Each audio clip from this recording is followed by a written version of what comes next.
Naghanap ba kayo ng mauutangan online tapos available sa Google Play Store? Eto guys, swerte nyo guys. May bago po ako nakita na loan application na bago. Yes, dito guys, meron pala siyang 4.6 stars at 365 reviews.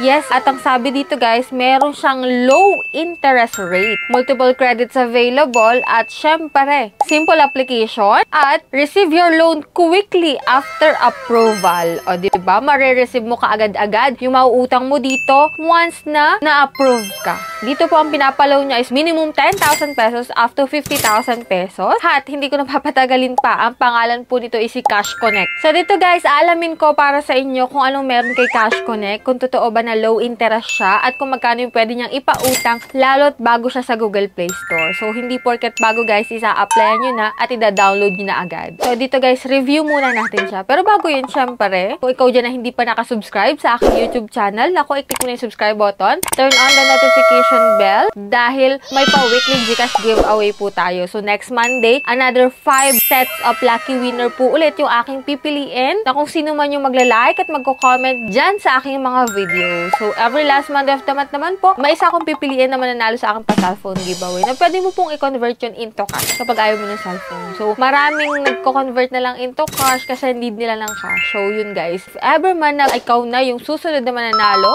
so stay connected, stay active. And yan, puntahan na natin si Cash Connect guys na nagpapalaw daw ng up to 10,000 pesos to 50,000 pesos. So if you're interested, keep watching.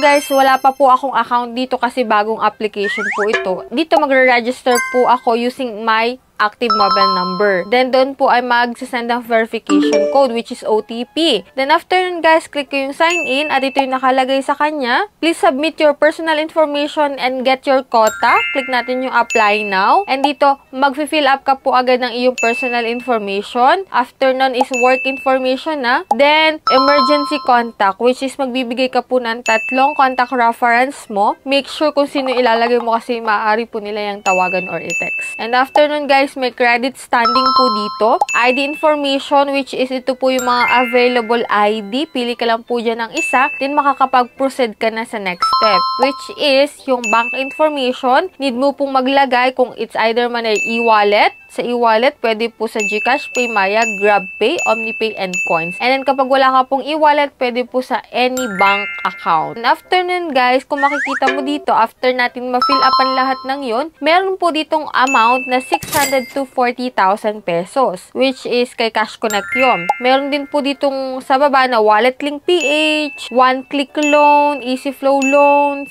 Step Up Loan. So, marami guys na product list sila dito, which is, dito tayo kay Cash Connect mag-a-apply kasi ito yung dinownload nating application. So, dito may 0.80% daw na interest rate. So, click natin yung refer now. Dito guys, 10,000 yung pinapa-approve niya sa atin. At dito yung loan term niya is 120 days, which is 4 months to pay.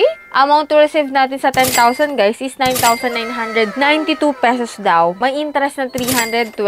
Service fee na 8 pesos. Date of application natin June 1, 2025. Tas due date daw po natin is September 29, 2025. May repayment plan po sila dito na which is yung 10,000 pesos is installment. Nahati po siya sa 3,653 pesos. Next po na babayaran mo which is sa August is 3,333 pesos. Next ay sa September na 3,333 pesos. Yun po yung kanyang repayment plan dito kay Cash Connect. So, hindi natin guys sure kung legit ito na 10,000 talaga na ang amount to receive natin is 9,992 pesos kasi naka-encounter na ako ng gantong loan application guys. Pero hindi naman po 10,000 yung ino-offer na guys. Kaya ingat pa rin kayo sa mga gantong loan application. Akala nyo 10,000 yung offer, tas magugulat kayo may papasok na amount sa iyong Gcash account or kahit anong withdrawal method mo dyan na malaki yung ibinawas tapos halos kalahati na lang ma-receive. So, ingat kayo sa mga itong loan application guys. Kasi hindi natin sure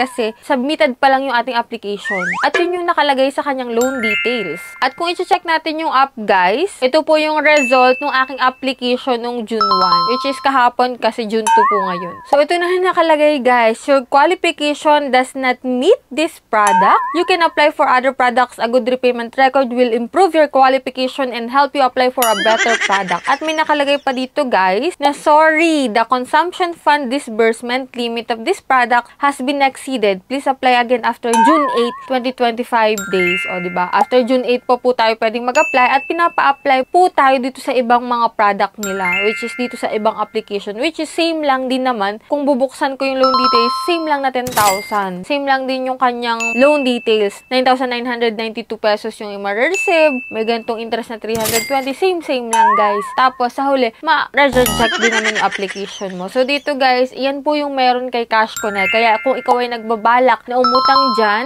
ito po yung madadatnan mo. If ever man na isa ka sa nag-apply, bago mo man makita itong review na ito, naku, i-share mo po dyan sa comment section kung magkano na-approve sa'yo na loan amount at i-share mo na rin kung anong experience mo, kung magkano yung binawas para at least magkaroon pa ng idea yung mga bago pa lang magta-try. Kasi dito guys, magde-decide ka na agad kung itatry mo talaga itong apply si Cash Connect or hindi na. So dito guys, at least naipakita ko sa inyo yung loan details at hindi natin sure guys kung yun ba talaga. And that's it. Yan lang po yung meron dito kay Cash Connect. Kung kayo may mga katanungan, comment nyo lang po dyan sa comment section at aking pong babasahin yan. And for those sa mga hindi pa dyan nakasubscribe, nako, i-click mo na po yung subscribe button. Turn on the notification bell para updated ka sa mga next videos natin. At syempre, para alert ka na rin sa mga naglalabasan dyan ng bagong loan. So, that's it. Bye-bye na muna for now guys. See you on my next vlog.